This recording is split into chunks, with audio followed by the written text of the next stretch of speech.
Hi, and welcome to the Quilter's Candy Shop, where you will find sweet treats for the discerning quilter. I'm Carrie, and I'm the owner of the Quilter's Candy Shop, and we have a guest today. This is debbielrecord, and she's our local area long arm quilter and embroidery expert, and she does beautiful work. I've seen her things, and we are so lucky to have her here with us today. Well, we are continuing on with our sew-along, the Rainy Day Quilt, and you'll notice it's not hanging up here because we have it all assembled. And Debbie is here to talk to us about how to prepare our quilt tops for a long arm quilter. So, Debbie, how long have you been in the long arm business? I've been long arming for about 12 years. Well, then I think you might know what you're talking about then. My specialty is edge-to-edge quilting. Edge-to-edge. Yes. Do you use a pantograph or do you have a machine? I have a computerized long arm. What? That's a dream, right? That's a dream right there. It actually has been a dream. Nice. Great. And when people come to you, do they get to pick their own patterns, or you just figure out what they want? Or most of my customers say, you look at it, you choose thread colors, and pick out a pattern. Sometimes they will suggest, like the exploding heart, that quilt that's so popular right now. Yes, it's huge again. Yeah, they are looking for pentagrams or edge-to-edge with hearts on them, and so I have several of those. And what I do is I lay their quilt top on my frame, pull out threads that I think will work so that they can see whether it's going to be a big contrast or whether it's going to blend in.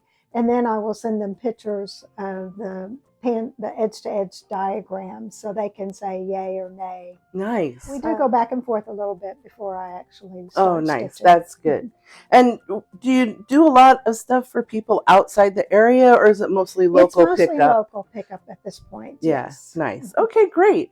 Well, we'll put her information down in the description below so that if you want to send Debbie your quilt, you can. At least, hopefully, this information will help you with whatever quilter is in your area.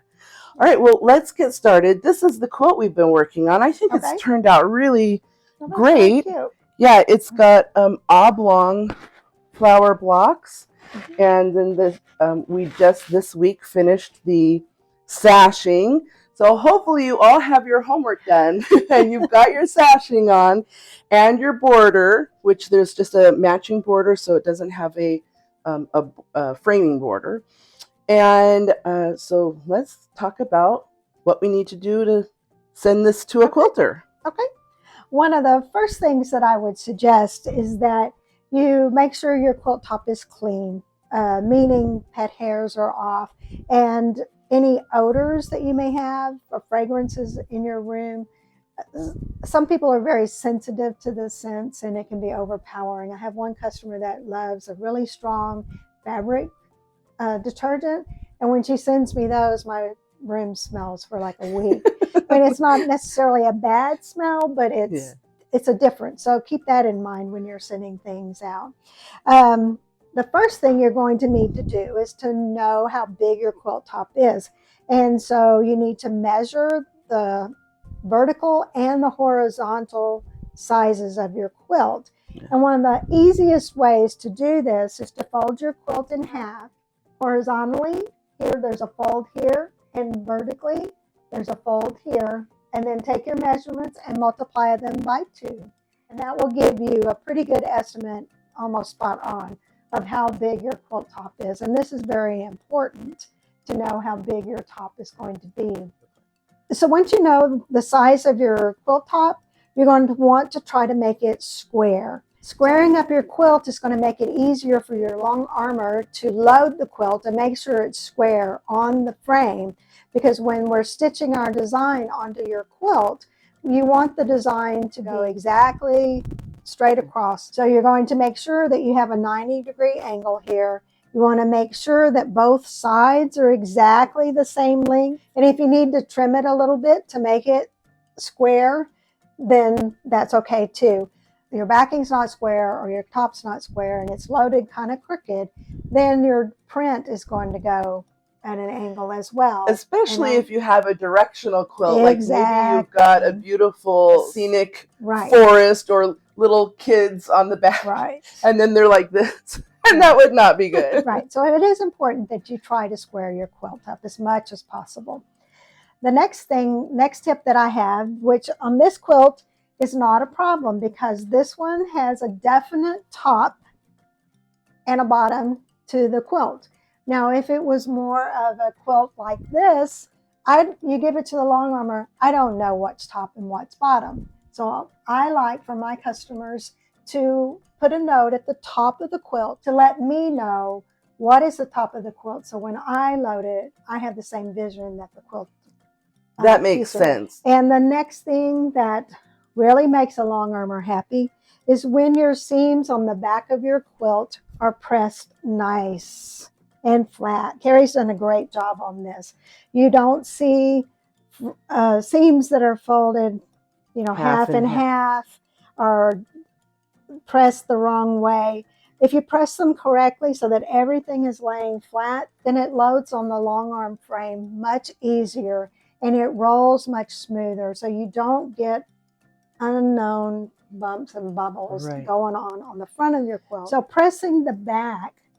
I'm so happy she said that because as you all know, this is one thing we've been discussing on every block is good seam allowance management. It should look as nice on the back as it does on the front. It obviously doesn't look like a quilt on the back, all the pretty, but you don't want a bunch of straggling threads and things like that. Now, I haven't got to trimming because Debbie's here, but this is perfect. So, yay. And I did not pay her to say that. But going back to squaring your quilt, and Carrie pointed out that the consistency of your seam allowance is going to be reflected in how square your quilt top turns out. If you square your block pieces, this block here, before you start adding your additional pieces, and then check again to make sure that it's square or the measurement it's supposed to be, that will help keep your quilt square. Right. Which is important because once your blocks get a little bit out of whack, and this one's a little bit out of whack, all of a sudden you've got a lot of your quilt top that's out of whack. And to get that quilt top to be square is going to be a lot more difficult. It's kind of like the same thing between the scant 1/4 inch and a full 1/4 inch, because that one thread width, if every single one of these seams across here had one extra thread, you'd be a couple inches off on the other side. And my daughter, who went on quilt retreat, was making a quilt and nothing matched. And it was because her seam allowance on the machine she was using was different than the machine she was using at home. Yes, that and makes she was a difference. very, very frustrated and couldn't figure it out until we realized that her seam allowance was just a hair off, but it made a big difference. Right. Continuing on the back of the quilt, Carrie said she had not trimmed off her threads. Let me show you why you need to do that before you send it to the long armer, that those threads are trimmed off. Because, of course, these are very pastel colors, so it's really hard to tell. But like this green thread is on the white background. If you flip that over, of course, like I said, this is a pastel thread, but let's say this was black and you had a black thread underneath this white, it will show if you don't trim it off. And if the long armer has to go and trim all your threads, it is going to cost you. Because a long armer, that takes a lot of time for the long armer to do, unless you want black threads showing underneath your white quilt top, and you don't want that. And I attest to that because I did do a quilt for someone else that I long-armed, and it had a dark green thread under a white, and you couldn't see it when the quilt was just pulled taut on the long arm, but as soon as those stitching came down and nailed that top to the white batting, that dark green thread just made this squiggly line, and I was just, I had to pull out threads, and she paid for that too. Yeah. So trimming your threads on the back of your quilt is a good sit down in front of the TV time project to do. And it's a good habit to get into. It really You is. can really do a lot of it along the way, and then just do a double check before wrapping it up to send. And then also, sometimes you will get threads on the top of your quilt. I don't see anything, but sometimes in the seam, if you have to make a correction or something, you'll have little threads on the, here's one, on the top of your quilt. Again, if the long armer has to pick those out, this isn't that bad. But let's say this was attached to the quilt. The foot of the quilting machine can catch that and cause a pleat, sometimes even a rip. So it's very important that you make sure that the threads on top of your quilt are trimmed off and removed as well. While you're trimming your threads, it's a good time to check to make sure that all your seams throughout your quilt top are secure. I have received a couple of quilt tops where there's a little part in the seam that's open. So when my foot is traveling across this, it can actually get caught in here. So that's a problem for your quilt top. It's also a problem for the long armer, because then they have to stop the machine, make that correction. Something has to be done with that. And it's terrible if you rip the quilt top. It's devastating. It is devastating. So it is worth your time to take the time to make sure that all your seams are secure and your loose threads are taken care of. Okay, that's a great tip, because that could be very disheartening if the quilter calls you and says, well, we have a problem. Yeah. Nobody wants to hear those words. Nobody wants to ever hear those words. Okay, so we fixed all the seams. We've removed all the threads. We're ready. We think we're ready. We're going. Now on this quilt, Carrie has added a border. So this next step is, you can see she's done a stay stitching all the way around the outside of her quilt. Now let's say it did not have this border. Then you have seams here. Those can open up. And again, that's something that the long armer has to watch for to make sure that those seams are closed as she's stitching along. So if you do a stay stitching or a basting stitch all the way around your quilt, especially if it does not have borders, then that is very helpful for the long armer. And it also helps keep your quilt top square again, because if your seams are opening up, then it's things are stretching just a little bit. Mm-hmm. So that's, and even on borders too, because people tend to, the proper way to do borders is length of grain, but nobody wants to waste that much fabric. So let's face it, we all do cross grain borders, and that has a little more give to it in that warp and weft. So even if you have a border, I recommend, and I always do. See down here where the side border and the bottom border meet, there is a seam, and that has a tendency to pull loose if you're not careful. Right. So stay stitch all the way around your quilt top. Great. Okay, now that you've got your measurements for your top, you've got it going the right way, now you need to know what the measurement for your backing and your batting need to be. Long armers have different requirements on how much fabric they need on the sides and the tops and the bottom of your quilt. Extra, right? Extra fabric. So I like the quilt top measurement plus 12 inches for the top and bottom, 6 on each end, and 6 inches on each side. So I take the quilt top measurement and add 12 to the length and to the width. That allows me to load the quilt backing on the frame without having to add additional fabric, because I can't always guarantee that the fabric that I have to add won't end up underneath the bottom of your quilt, and you don't want that. So give your long armer extra fabric and extra maneuvering room. If your quilt top is not completely square, it can kind of drift a little bit, and we need that extra backing and batting on each side for the drifting. And the worst thing ever is to get to the bottom of the quilt. You've got one more row of quilting to do, and you don't have enough backing. Yeah, and the backing comes up like a couple inches short of the bottom of the quilt, and then you're stuck. Right, there's not much you can do. I have added backing on the long arm quilt machine when a quilt backing was too short. It can be done. It Not It's ideal. not ideal. It's suboptimal. Let's just put it that way. Let's just don't do that. Let's just don't do that. So give your long armor that little bit of extra fabric. If you have to piece the backing, that's perfectly fine.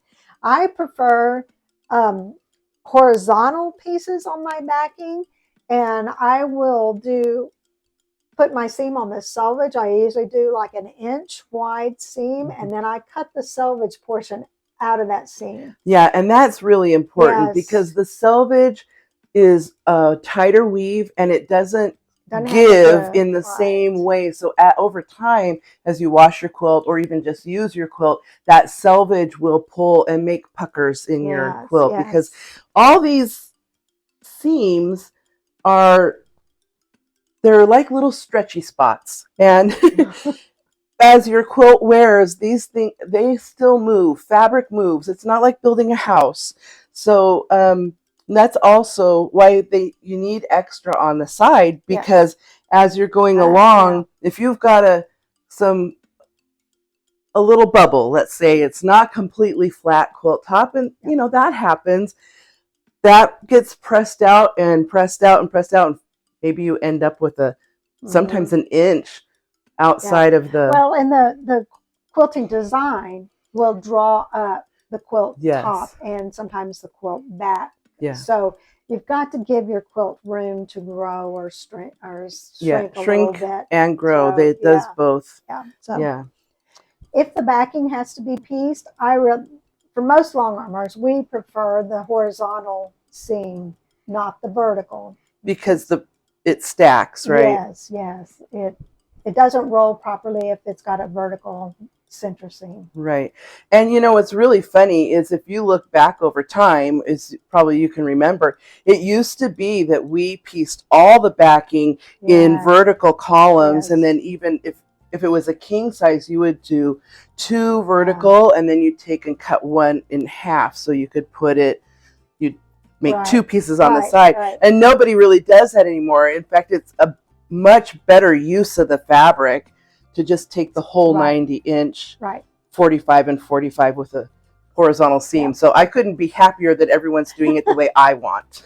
Well, even better than a horizontal seam is 108-inch wide. That's true. That solves the problem. Yes, 108-inch wide. Even they've got it now to like 120. I think. 120. Yeah. So that's really great, and that should cover just about every quilt. Well, my frame's not that big, so. If you got a quilt bigger than 120, you better call your long armor before you send your quilt. That's actually a good suggestion on that. Just as it is important to get your quilt top square, the backing needs to be as square as possible as well, because like we've talked before, if you have a directional print or design on your quilt backing fabric, we want that to go straight across the frame as well, not at a diagonal. So it is just as important to square your backing as well. Right. And the last thing that I really like to suggest is never to fold your 3 pieces, your quilt top, your batting, and your backing, as one piece. Oh, yeah. Because then it sticks together. I have to take it apart because we load everything piece by piece. We don't load anything all together. Right. The backing is loaded on one and the top is loaded on another, and then the batting is actually inserted as it's being quilted. So if you get something where it's already sandwiched together, I'm sure people think that they're helping. Right. It's not like we're going to pin all those 3 layers together. We're not. No. And the danger with doing that is if you have a black fabric and you put that white quilt batting on it, you're going to get white fuzz all over either the top or the back. Yeah, it transfers. So I prefer to have the batting itself in a plastic bag so that it's not rubbing off on your quilt top, your quilt backing, or anything else in my room. Yeah. So do not stack them and fold them, please. That's great. Now they can just send a purchased bag of rolled batting. Yes. They don't have to cut it actually to size. No, you do not. Or I have batting on a roll that I can cut to the size that we need. And so that'd be a good thing to ask Yes. your quilter is if Yes. they prefer to use their own batting Yes. versus having to buy a bag and send Yeah. it, because especially if you're sending it in the mail, you don't want to send want batting in that. the No, mail. you don't. Yeah, or what kind of batting they prefer, unless you have a preference. If you're working with an heirloom quilt that maybe you got from your grandmother, you may want to use a very specific, like a bamboo or a warm and natural. But if you're doing something for kids, a poly batting is perfectly fine. So, you know, things that get a lot of wear and tear, I still use a poly batting for things I know I'm going to be washing on the regular. Yeah, How long does it take to do, let's say, a 60 by 70? 70, I would say, would probably take me about 4 hours, but that includes loading the quilt, setting up the design, repositioning every time I have to roll. So, I'd say about 4 or 5 hours. Yeah. I'm sure it's different for every long armor, but how much lead time do you need? So if someone has a Christmas present. Well, Christmas time is a little different. I usually like about 2 weeks lead time. Most of the time I can get it done before that. But in busy seasons like Christmas, if you can start getting them to your long armor by July, they love that. July. Wow. I wouldn't have thought of that, but yes, I can see that booking that space. Let's say you have 20 quilts to quilt. Yeah. You know, it takes, let's say, a day per quilt. Right. Most people want their quilts before December. Right. So, you know. Yeah, you got shipping time in there as well. And yeah, we are so lucky because Debbie has put down all this information on a nice little PDF document that I will put in my website, and you can download it for free. And our website is www.TheQuiltersCandyShoppe. That's SHOPPE shop.com, and you can download this PDF for free. All right. Well, this has been great. I'm so happy that you came by and helped us out. And I'm sure you guys all thought this was great information. And so I'm going to have Debbie's information in the description below. Make sure you like and subscribe so you get more information like this. And get your homework done. Make sure you've got your sashing and stuff done. And we'll do a wrap up when we have our quilt top. Thanks. Bye. Bye.